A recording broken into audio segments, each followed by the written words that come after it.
Estamos con Vicky Llorente del Bembibre.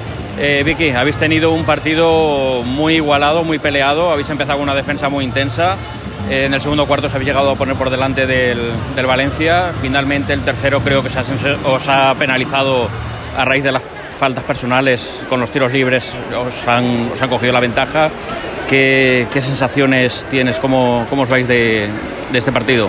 Bueno, la verdad es que al final del partido, siempre cuando pierdes te da un poco de rabia porque has tenido el partido ahí, hemos tenido el último balón para poder ganar el partido, pero bueno, al final haciendo el balance, creo que mañana con la cabeza fría vamos a poder valorar el trabajo que hicimos. Creo que estuvimos 40 minutos al nivel físico del Valencia, que la verdad es que es un nivel físico increíble. Creo que hicimos bien el plan defensivo, estuvimos concentradas, siempre hay cosas para corregir, pero bueno, creo que estamos por el buen camino y hay que seguir trabajando.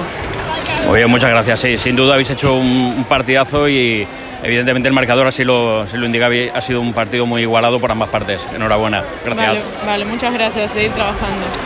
Gracias.